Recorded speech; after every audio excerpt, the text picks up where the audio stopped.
Salam əzizlərim. Bugün sizinlə gülqənd hazırlayacağıq. Güllər çəkilib, yuyulub, təmizlənib, bəzilərinin ağ yeri kəsilib, bəzilərinin kəsilməyib.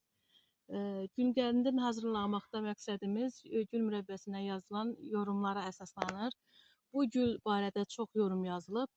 Gül sarmaşıq gülüdür, çox iyili güldür. Bizdə mürəbbə gülü də olub. Çəhrayı zakatala növü deyirlər, az vəçəkli güldür. Bu gülün iyi ondan daha kəskindir.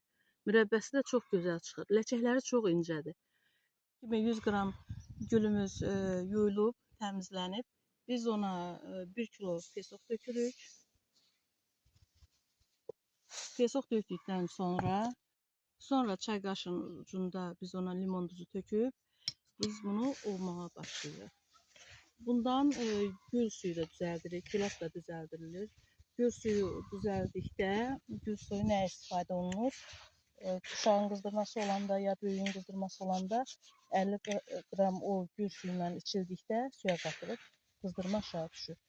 Hətta biz bunu gülqəndi itburnu çiçəyindən də düzəldirik. Bu qarışım gülqənd mənim rəhmətli anam bunu 7 il 6 il saxlayardı.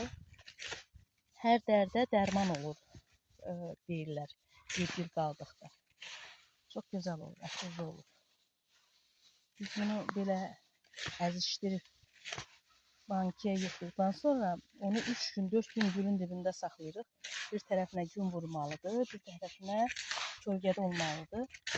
O yarım günlə pişməlidir onda bu güldən. Hazırdır. Yığırıq. Bizdə keçən ildən qaldığı üçün az elədik göstərmək üçün. Rəngi də çox gözəl alınır. Yarımçıq olsa da heç bir şey olmur. Qıжqır da olmur. Xarab olmur. Bu burada. Rəngi də bu formada çıxır. Qarışım hazırdır. Biz indi onu da ağacın ya güllərin dibinə qoyacağıq. Hazırlayan hər bir kəsə afiyət, bal şəkər olsun.